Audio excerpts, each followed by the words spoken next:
ሰላም ጤና ይስጥልኝ የጋፋት ኒውስ ቤተሰቦቻችን እንደምን አረፈዳችሁ።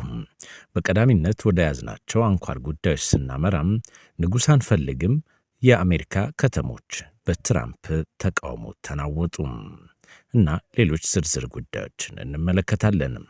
በአሜሪካ ዋና ዋና ከተሞች ንጉሥ አንፈልግም ኖ ኪንግስ በሚል መሪ ቃል በትራምፕ አስተዳደር ላይ ያነጣጠረ ግዙፍ የተቃውሞ ሰልፍ ተካሂዷል። በሚሊዮን የሚቆጠሩ ሰዎች በተሳተፉበት በዚህ ሰልፍም ዋሽንግተን ዲሲ፣ ኒውዮርክና ሎስ አንጀለስን ጨምሮ በበርካታ ግዛቶች ተቃውሞ በአደባባይ ወጥተው አሜሪካውያኑ ኖ ኪንግ ሲሉ ተደምጠዋል። ሰልፈኞቹ ፕሬዝዳንት ዶናልድ ትራምፕ በኢራን ላይ የከፈቱትን ጦርነት፣ የስደተኞችን አያያዝና የኑሮ ውድነትን በመቃወም ትራምፕን እንዳምባገነን ሊገዛን አይፈልግም፣ ስልጣን የህዝብ እንጂ የነገስታት አይደለም ሲሉም ኖ ኪንግ በማለት ወይም ደግሞ ንጉሥ አንፈልግም በሚል ድምፃቸውን አሰምተዋል። በተለይም በሚኒሶታም የፌዴራል ወኪሎች በሁለት ዜጎች ላይ የፈጸሙት ግድያን ተከትሎም ተቃውሞ የበረታ ሲሆን ታዋቂው ድምፃዊ ብሩስ ስፕሪንግስተን በመድረኩ ላይ በመገኘት ለሰልፈኞቹ አጋርነቱን ገልጿል። በሎስ አንጀለስና በዳላስ በሰልፈኞችና በሕግ አስከባሪዎች መካከል ግጭቶች ተከስተው የድንጋይ መወራወር የታየ ሲሆን ፖሊስ ገዳይ ያልሆኑ እርምጃዎችን በመጠቀም ሰልፈኞችን ለመበተን በርካታ ሰዎችን በቁጥጥር ስር ስለመዋሉም ተገልጿል። የተቃውሞ ማዕበል ከአሜሪካ አልፎ በለንደን፣ ፓሪስና ሊዝበን በሚኖሩ አሜሪካውያንም ዘንድ ተቀጣጥሎ ነው የዋለው። ፕሬዝዳንት ትራምፕ በበኩላቸው የሚሰነዘርባቸውን የአምባገነንነት ክስም ውድቅ በማድረግ እኔ ንጉሥ አይደለሁም ሲሉም ምላሽ ሰጥተዋል። ይሁን እንጂ እንደ ዋይት ሃውስ ቃል አቀባይ ሰልፎቹን ከትራምፕ ጋር ችግር ያለባቸው ሰዎች ራሳቸውን የሚያክሙበት መድረክ ሲሉም የዶናልድ ትራምፕ አድናቂዎችና ደጋፊዎች አጣጥለዋቸዋል።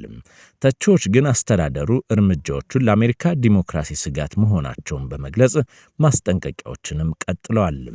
የአሜሪካው ፕሬዝዳንት ዶናልድ ትራምፕ በአውሮፓውያኑ 2025 ወደ ስልጣን ከተመለሱ በኋላ የብሔራዊ ዘብ ወታደሮች ወደ ከተማ በማሰማራት የፕሬዝዳንታዊ ስልጣን ወሰናቸውን ለማስፋት መሞከራቸውን ለመቃወማቸው ለተቃውሞውም መባባስ ዋነኛ ምክንያት ሆኗል።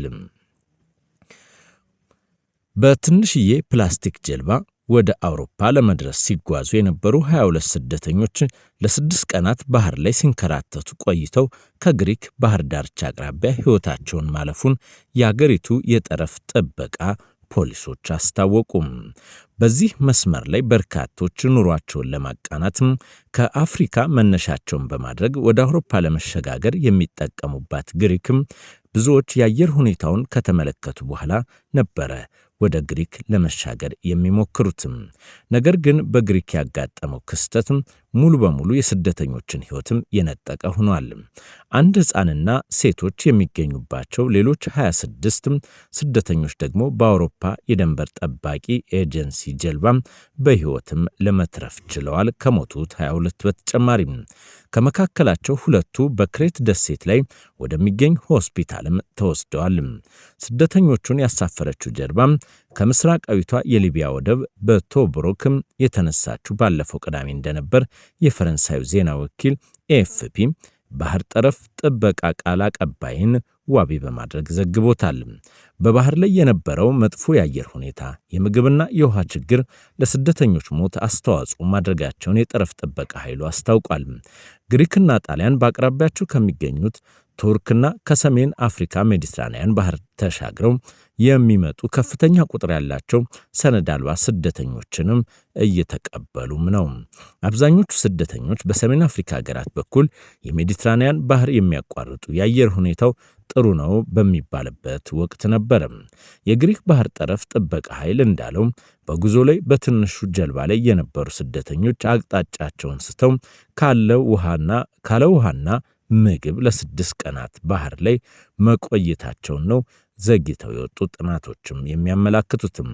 በመጨረሻም ጀልባዋ ከግሪኳ ክሬት ደሴት በስተደቡብ የባህር ዳርቻ ላይ ስትቆም ነው በጠረፍ ጥበቃዎች ልትገኝ የቻለችው።